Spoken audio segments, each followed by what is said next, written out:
I just finished my first ever point horror read, and now we're going to talk about it. We are talking about Camp Fear by Carol Ellis. This book was pretty fun. It wasn't amazing, I would say, but I definitely had a good time with it. It reminded me a lot of Lights Out from Fear Street, which I read for the first time this year, earlier in the year, about 4 or 5 months ago now.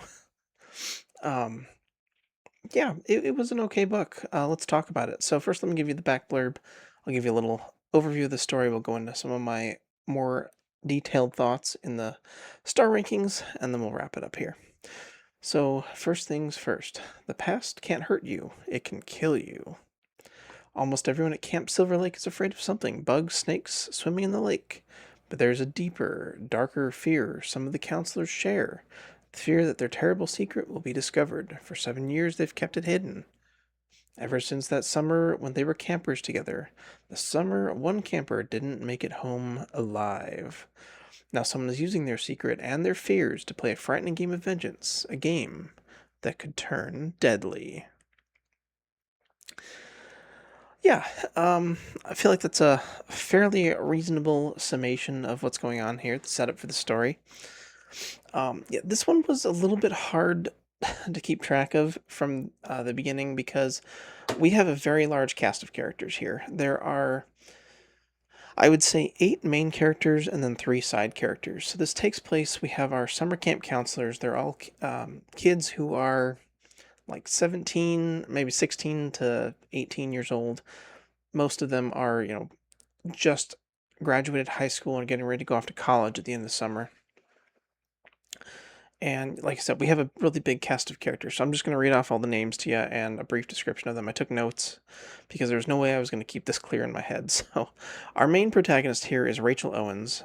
She was a senior. She just graduated. She's getting ready to go to college at the end of summer. A couple of the counselors were younger. I don't remember exactly who it was. I think maybe Teresa. We'll get to her in a minute. Yeah. So there's 4 girls, including Rachel, and then 4 boys, and then there's like the 2 head counselors, which are kind of like side minor characters that they don't play a big role in the story. The other girls we have in the story, there's Linda Dolan. She's kind of outgoing and friendly. Her big fear is bees. It's kind of addressed at some point. Then we have Teresa, who goes by Terry Montrose. She's very shy. She's also very scared of bugs and bees and things like that. We have Stacy Brunswick, who complains a lot, but she's kind of described as being generous. She's afraid of deep water, so she's okay being in a boat, but she doesn't like to be swimming in lakes and oceans and things like that. And then for the boys, we have 4 boys here. We have Jordan Hurley, who's kind of just like there. He's got kind of mood swings and he's a bit of a wishy-washy character. We have Steve Michaels, who um, he's kind of the jokester. He's the class clown. He's a bit of a prankster also. His jokes can be a little bit mean sometimes. We have also got Mark James, who has kind of a cool but arrogant attitude to him. He's may or may not be scared of heights. And then we have Paul Sidney, who is kind of the very serious character. He's kind of like always in the background observing things. He does smile, but very little. He's kind of like the tall, dark, and mysterious character that one of the 2 that Rachel kind of has a crush on throughout the summer, at least throughout this week. This story all takes place in like the week before summer camp is actually starting, when all the counselors have gathered. They're kind of getting camp set up together, getting ready for the kids. So this all takes place in the week before the actual summer camp starts up. And then our side characters, we have Tim and Michelle, who are the head counselors. They don't even get last names and when they're described. And then there's one other character who is kind of the somewhat creepy caretaker, Mr. Drummond, who there's some like stories about that, there might be something weird going on with him. He's kind of creepy, very reserved, very isolated. Yeah. So our story picks up in the past here. We have a group of campers who are on this wilderness camp, which is a 3-day like excursion from the base camp that takes place at the end of summer camp every year. There's this one big storm night, and they end up going out and leaving, trying to find firewood, and they come to this cliff edge and discover that one of the campers has fallen down in the cliff and has died. And then we pick it up 7 years later with our main 8 characters and the couple side characters arriving at summer camp for the year. We follow primarily Rachel's perspective. She's kind of the main character, even though it's told in third person. And yeah, so things don't start out scary initially. Everything seems to be fine. Everybody's starting to get settled in. They start doing their different jobs, getting the camp cleaned up and ready to go. And the first thing that Rachel gets assigned to do is she creates this bulletin board, or this like collage of pictures, like old pictures from the camp, um, on this bulletin board in the main lodge. And she ends up finding this one picture of this boy who looks really sad. He's kind of isolated, like standing out on the pier or the dock at the lake. And she just thinks that the image is like the shot is really cool. So she makes that like the centerpiece of the board. She ends up finding a bunch of other pictures, including pictures of 5 of our characters when they were there as um, campers 7 years ago. If you're picking up where we're going with this, and the 5 characters, the 5 returning camp counselors who were all together 7 years ago at this camp were Stacy, Paul, um, Mike, Steve, and Jordan. And so everyone sees this collage, and a bunch of people, they start getting like really weirded out, really wigged out about the collage. Everybody except Teresa and Linda, who obviously had never been to the camp before, just like Rachel. And we come to find out that the picture of this boy is a picture of the boy who died that year at summer camp. And so, these 5 counselors are now getting these like flashbacks to when they were there and this tragedy that happened, and then a bunch of strange things start happening. We have a situation where one of the characters gets put into a situation where they're in serious danger in the water on the lake. This actually happens on 2 different occasions. And then we have another instance where we have, um, again, a character who is in danger of like falling off a cliff again. Some very scary stuff. And then obviously we have the cover page, or the cover of the book here, with this rattlesnake, which is definitely a plot point that comes up in the story. Yeah, so basically we just have this kind of background mystery going on where Rachel's trying to find out information about this event that happened in the past. She wants to know more about this kid that died, and she's, you know, having different interactions with all the other camp counselors, and they're kind of getting to know each other, and doing group activities together. She ends up kind of bonding a little bit more with Paul, who is the one that actually tells her about the tragedy and about the boy. And then again, throughout this time, we're having these different tragedies that start happening. But then all of a sudden, the boy's picture disappears from the bulletin board. And as each of these, you know, tragedies or, dangerous situations keep happening, the characters who were at camp before, as something bad is potentially happening to them, their pictures are getting circled on the bulletin board. So there's someone or something happening here at the camp that is out for revenge on these characters. Anyway, things continue escalating throughout the book until we have our final confrontation with the entity or individual. I'm not going to say exactly what it is at the end of the story. And yeah, things kind of wrap up from there. So overall, it was a pretty good story. And when I say a good story, it was very atmospheric. It was logical. I pretty much guessed what was going on maybe a third of the way into the book. I think it was somewhere around page 70 when I figured out the plot. Because it was very similar, or it reminded me of a lot of the plot of Lights Out. Maybe logicked out a bit better. I don't know. That's hard to say. It's been a while since I read that, but very similar kind of setup for what exactly is going on here. The atmosphere is good. I felt like that the overall plot was weak, as far as a lot of the other books that I've been reading recently.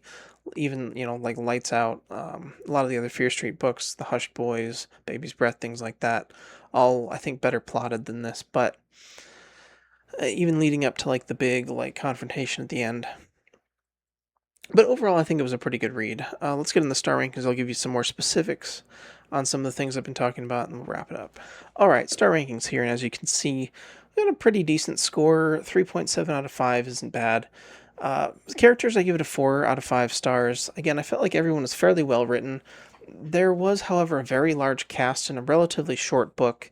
And again, most of the time we're following Rachel, so I felt like a couple of the characters got neglected a little bit. They didn't really get fully developed. We didn't get enough time with them, to get sorry, what am I trying to say? To delve a bit more into their personalities, get to know them a little bit better.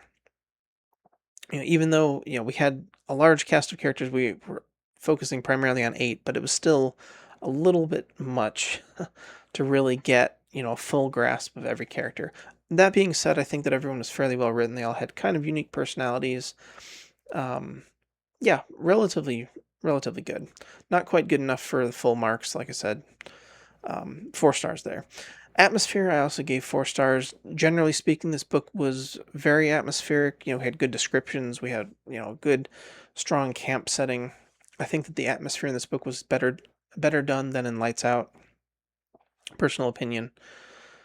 There were a few drawbacks, I think. Some things I felt just kind of got glazed over. We had a bit of like repetitive stuff. In some aspects, I'm not sure exactly how to describe that without giving away more than I want to about the plot and things like that. There were also 2 typos that I discovered in this book. One was on page 78, and one was on page, what was it? 138. They were both typos. One said almot instead of almost, and the other one said the instead of they. This is a second printing, so even after the first print run, they didn't catch a couple of grammatical errors in a professionally published book. Like I said, I always bring this up when I talk about indie authors, so I feel like it's important to mention that at least a little bit here. So, again, those couple little things made me stop and have to, take notes and like draw me out of the story just a little bit. Not a huge complaint, but that coupled with a couple other things was enough to knock it down 1 star for me. Overall plot and twist of the book, like I said, I figured out where the story was going by like before page 70, maybe by page 60. This is a 214 page book, so like I said, about a third of the way through, I knew where the plot was going. I guessed exactly what was happening. I didn't know who the villain or antagonist character or entity was going to be right away. I was misled, but maybe about halfway through the book, something happened, and a particular character interaction. I was like, "Oh, okay. I've been looking in the wrong direction. I know who it is now," and I was 100% right. And I was pretty proud of myself by the end. Because even though I was like, I know it's going to be this character, there were still a lot of other like breadcrumbs getting thrown out that I was like, oh, well, maybe I'm wrong, but I think it's this character. And I was absolutely right. It was the character I was thinking.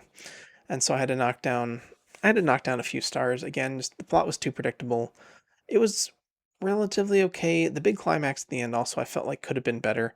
It was relatively short and a bit anticlimactic. It was okay. Like it wasn't bad, but it just could have been a lot better in my opinion. Overall pacing and intrigue. Yeah, the pacing was okay. There were some moments where things kind of felt slow, dragged out. Again, a little bit of repetitiveness. Overall intrigue was good. Like I wanted to know what was going on. Like there was a lot of kind of a mystery essence to this one, which I really liked. But the payoff was, like I said, just okay. Could have been better. So I knocked it down a little bit for some of the pacing, and the intrigue was pretty much fine. There's just some, like I said, there were some points in the story where it could have been, picked up a little bit more, or we could have spent more time delving into some of these characters that weren't fully developed. But overall enjoyment, I really enjoyed this one, even though it wasn't a fantastic book. Like I've read a couple of books recently, like Nancy Drew Hardy Boys, Murder on Fourth of July, Hush Boys, Baby's Breath, things like that, that I liked a bit more than this recently. But it was just a really solid read. I enjoyed pretty much everything about it, except like I said, I would have liked a bit bigger of a climax at the end. But this is early on in the Point Horror days, I believe. When was this published? Actually, let me check that. This was 1993, so yeah. Overall, yeah, 3.7 out of 5 on the very, very lowest end of a 4 star for my rating scale. I think this definitely deserves a 4 star. That's kind of what I was thinking in my head before I did my full star rankings, so I think that's definitely where this book belongs. Not a bad score by any means. I think it was a great read, definitely enjoyable. Again, not quite as exciting as some of the other books I've read lately, but definitely worth picking up and reading. And since this is the only point horror book I've read, I don't have a ranking list for it yet, but once we get into some more a little bit later in the year, then we will start doing that. Anyway, that's going to do it for today, guys. Let me know, have you read this book? If you did, what do you think about it? What other point horror books do you really like? What do you think I should pick up and read next? We probably won't be getting to another point horror book. Oh, actually, that's not true. We'll be doing one next month because we'll be reading Funhouse as part of my amusement park themed month. And then after that, I think I'm going to do Trick or Treat in October by Richie Tinker the Cusick, but not sure. We'll see about that. Anyway, thank you so much for watching. God bless you. We will see you next time. Have a great rest of your day.